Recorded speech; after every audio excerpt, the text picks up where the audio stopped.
Hello. 1 year ago, October 7th changed the lives of thousands of people around the world and here in Pittsburgh. We'll talk to a Jewish community leader about that day and a locally planned commemoration. And you can see a monumental public art installation right here in Pittsburgh, and the artist Thaddeus Mosley is here to tell us all about it. Plus the impact the Latino Community Center is having in Pittsburgh, along with their upcoming signature event centered on Peru.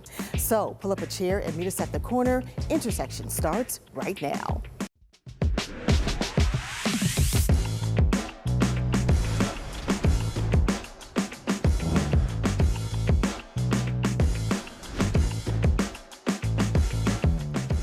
Hello, I'm Lisa Smith, the Director of Community Impact at KDKA+, and the host of Intersections. As we approach 1 year since the surprise attack by Hamas against Israel, plans are underway to remember the 1,200 lives lost in that attack and so many more who were captured. The Jewish Federation of Greater Pittsburgh will host October 7th commemoration, marking 1 year. Here to share details are Jeff Finkelstein. He is the president and CEO of the Jewish Federation of Greater Pittsburgh. Thanks so much for being here today. We appreciate it. Thank you for having me. Yeah. So when October 7th happened, what do you feel was the impact, maybe you personally, and then also the community here in Pittsburgh? So our community in Pittsburgh, and here I'm not just talking about the Jewish community, our community in Pittsburgh was rocked on October 27th, 2018. And the effects of that anti-Semitic attack at the Tree of Life building in Squirrel Hill continues to reverberate. People are still traumatized from that. It's hard to remember, but last summer was the trial for the shooter who committed that heinous crime. And so it's been nonstop. October 7th came along and we find out that friends and family and people we're connected to are directly affected. The scale of October 7th, the worst day in Jewish history since the end of the Holocaust, has a deep impact on all of us in the Jewish community. Yeah.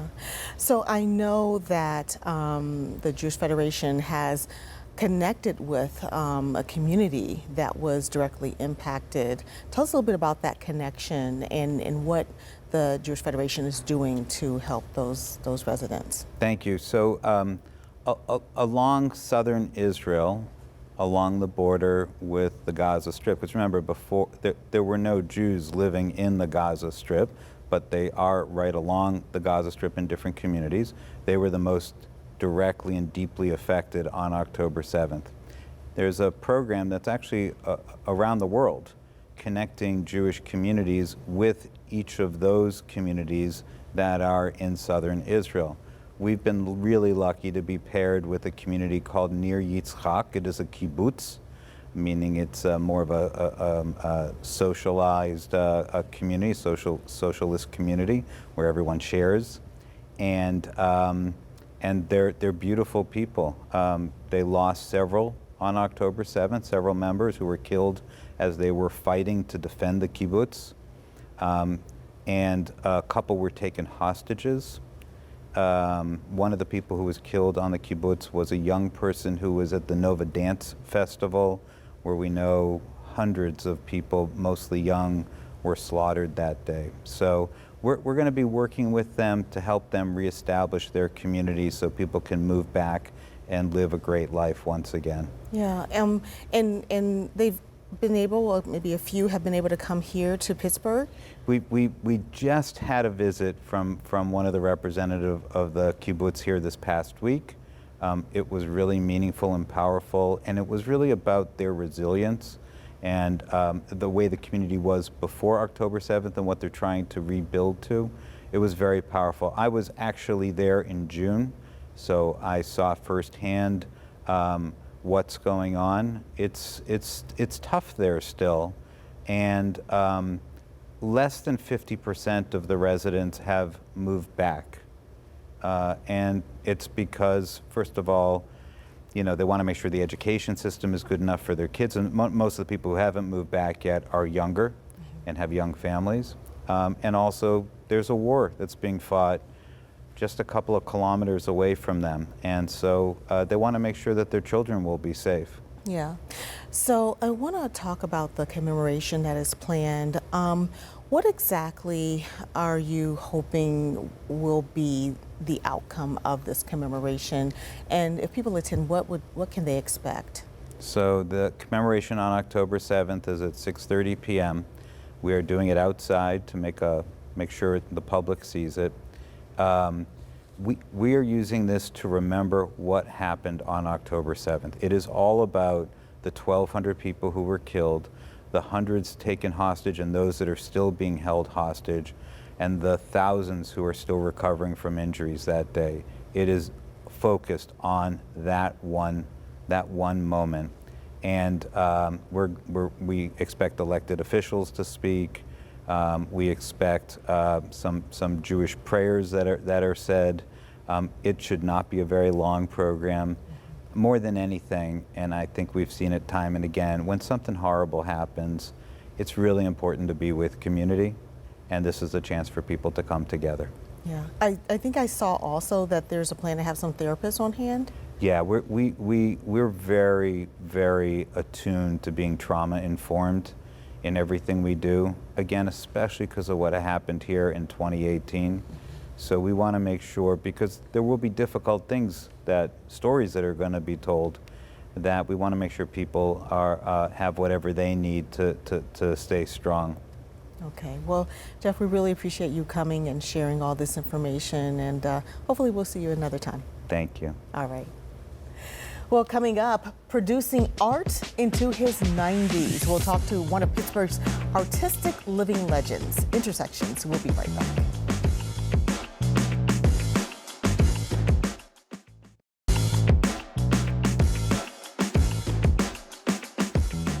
New York, Chicago, Baltimore, Dallas, Atlanta, Los Angeles, Norway, and of course, Pittsburgh. Those are just a few of the cities where Thaddeus Mosley's art sculptures have been on display. One of his most recent installations is on display right now at 8th and Penn Avenue in the Cultural District. Joining us now are Anastasia James. She is the Director of Galleries and Public Art with the Pittsburgh Cultural Trust, and the one and only Thaddeus Mosley. Thanks both of you for joining us today on Intersections. Thank you. Yeah. So, Mr. Mosley, your life obviously is so interesting and amazing. Tell us a little bit about how you were attracted to the art of sculpting. Well, I think it probably started in grade school where everyone draws and that sort of thing. And a friend and I, we did things in colored chalk. But it wasn't after I came out of college that I really became interested in art. I had a friend that was a painter, and of course, University of Pittsburgh is right across the street from the Carnegie. So we used to go and look at particularly the internationals, what was new. Mm-hmm, mm-hmm. And then later on, when Kaufman's had their display of Scandinavian furniture and decorative pieces, I looked at the birds and the fish, and I said, well, I can do that. So, so I started making my own. Yeah. So you're a sculptor, but my understanding is you're self-taught? Yes, I'm one of the many self-taught. Yeah. So who inspires you? Whose work inspires you? Well, I have a lot of people whose work I admired, but my influences were Constantine Brancusi, Noguchi, and African tribal arts, which I've collected quite a bit of. Yeah. So right now your work is on display here downtown. What is it like to see your work, because on display here locally where you grew up and, you know, this area that you call home, when it's been around the world? Well, it's always good to see your art at home, particularly a lot of people who really don't go to museums and shows. It's hard to avoid when it's right on the street. So it's also an introduction to what I'm doing other places, and so people have an opportunity that they wouldn't have otherwise. Yeah. So Anastasia, tell us a little bit about why you wanted to have Thaddeus Mosley's work on display here in Pittsburgh. Absolutely. Founded in 1984, the Pittsburgh Cultural Trust is a nonprofit organization based in Pittsburgh that's dedicated to transforming downtown through the arts. The impetus for working with Mr. Mosley on this public art installation was based in a deep respect for his decades-long career, and also his profound connection to our city. So when I was planning out a schedule of public art that we were going to show in downtown Pittsburgh, Mr. Mosley was, of course, at the top of the list. Yeah, and you know, the pieces, we showed them a little bit earlier, but they're very massive in structure. What's been the reaction so far? I think it's been out for maybe a few weeks now. What's been the reaction so far? It's been incredibly positive. We see a few million visitors downtown in the cultural district over the course of a year. And I've noticed people just stopping on their daily walks to look at the sculptures or sitting on some of the chairs around them and admiring them. And I think that no matter why you're downtown or what reason you're walking around downtown, these sculptures can bring a little bit of joy into your life. Yeah. So Mr. Mosley, kind of tell us a little bit about this particular work. There's 4 pieces. And I looked at them all. I know one is called Cross Current. Was there some specific inspiration, we're kind of showing it now, with this particular piece in terms of what you wanted it to relay? Well, actually, the title is sort of descriptive, and I wanted to create something where there was an interplay between the forms, and that's basically it. And most of my things are based on the concept of weight and space, and you should have a feeling of levitation, of floating, and hope there's a little conversation between the forms. Okay. The next one is called Interior Decipher. What is the experience that you think that the eye is alcapturing when it's looking at this piece? Well, I guess, of course, these are one-dimensional, almost two-dimensional, and these are three-dimensional objects.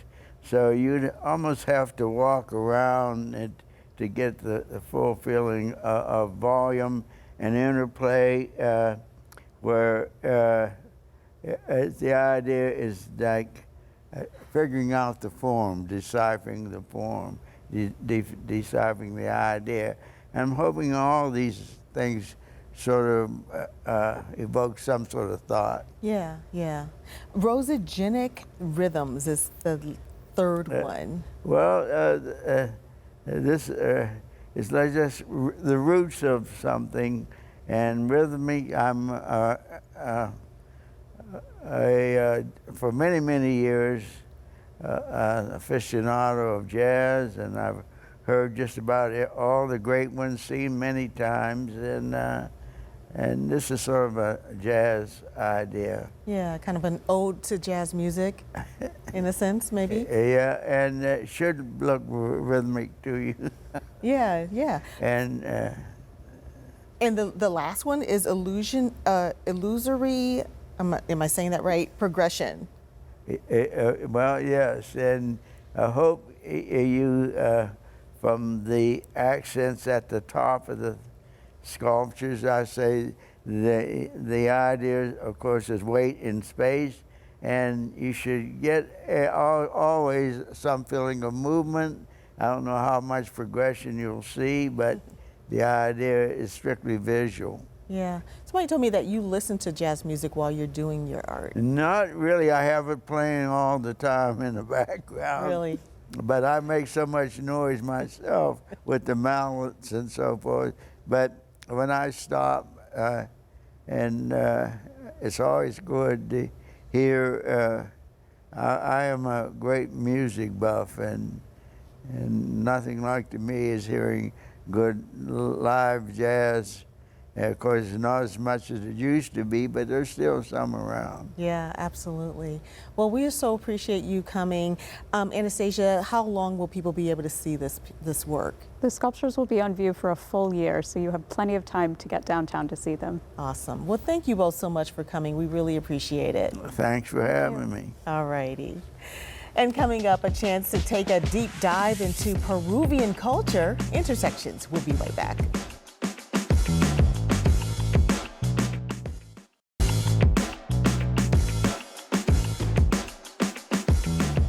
Well, we are in the middle of Hispanic Heritage Month, and it's a chance to celebrate the rich and diverse culture of the Hispanic and Latino community.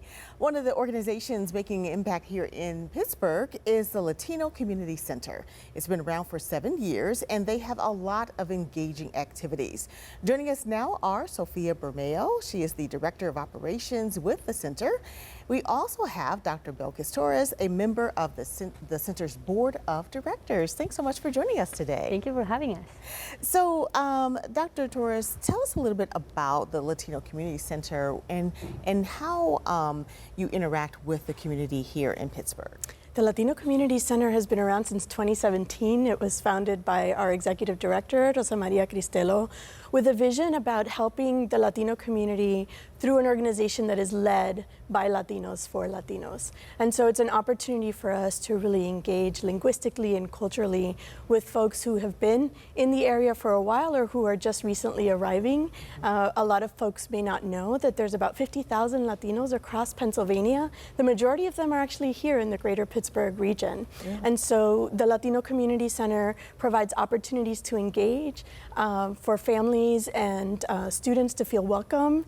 Opportunities and priorities for us include educational outreach, services and support, from early literacy all the way to college prep and everything in between. And we also provide a lot of opportunities to support the entire family so that students can thrive here in our community. And so we provide caseworker support in partnership with many organizations around the city, opportunities for families to also receive training. We have a very thriving parent workshop series that we provide, and a lot of other opportunities where we go out into community and visit families where they are to ensure that they are thriving here in our area. Yeah, I was looking at your website, and it looks like you start with, like pre-K all the way up to adults. What are some of those educational programs that you're able to offer? Sure, we start as early as when new moms are having their little ones, right? And so we have a version of our Hello Baby program with partners in the community where we provide services and support in Spanish to new moms. We have opportunities to provide engagement and activities at the center for new moms and their babies. There are also early literacy programs where we have educators go into the homes and provide opportunities for our little ones to start learning through engagement opportunities. We have our SOE programs, which are after-school programs in the schools where our students are, and so we partner very much with their schools so that we can provide cultural enrichment opportunities for our students as well as tutoring and support in the areas where they might need it. Yeah, and we were talking before, and it sounds like there's an emphasis on really maintaining the cultural elements with the programs. Cultural pride is at the heart of everything that we do through our programming. It is important for our students to know where they come from, to feel a sense of pride in their heritage, in their language, their culture, and that of their parents and extended family. And we do everything possible so that students can see a future here in Pittsburgh that includes who they are and where they come from. Yeah. Sophia, I know one of those projects is what you're working on. Vamos a Peru is what this year's project is. Tell us a little bit about that and what these signature projects do for the community center. Of course. So Vamos a Peru, which means Let's Go to Peru, is our annual fundraiser event. And in this event, we want to offer the more authentic experience to all our guests. So we want to be able every year we pick one country, and the idea is that we highlight the culture of that country. Last year we did Vamos a Guatemala. This year we're going to do Vamos a Peru, and we are making sure that we bring business that are Peruvian, that groups that are Peruvian, to offer the dance, the music, the food, the art to all our guests. This fundraiser event, we are a nonprofit. We make sure that this art here, one, for the community here in Pittsburgh to know more about our diverse community, but also to fundraise to support the mission of our organization. And when is that going to be? That's going to be on Saturday, October 12th. Okay, where's it going to be? In the Pittsburgh Opera. Oh, okay. Okay, great. And then, is this an event that attracts, is this the largest event that you have on an annual basis at this point? Yes, this is the biggest event that we are putting together. It's going to be really great, and we are inviting everyone to just join us. This can be a really nice date, I would say, if you want to go and take your partner to date. This is a really great opportunity for people here in this region to come and learn more about the Latin American culture. Okay, great. We have just 1 minute left, but I want to also talk about your other event, which is a 5K. Tell us about that one. Yes, so our 5K, this is the first year we are doing this, and the theme is Dia de los Muertos, Day of the Dead. In our Marigold 5K, this is a family event, so we are going to have the 5K in the morning, and we also are going to have kids activities at the end for the families that bring their kids. We're going to have different partners that are going to be offering these activities. This is a great opportunity also to learn more about that part of the culture, that Day of the Dead, Dia de los Muertos. So we are, everyone is welcome there. We have more information on our website for people to check. And I think that was October 20th? Yes. And it's at North Park? North Park, yes. Okay, great. Well, thank you both so much for joining us and explaining all of this that you are doing. It sounds like wonderful work, and much success to you. Thank you. Thank you. All righty. And I'll have my last word when we come back.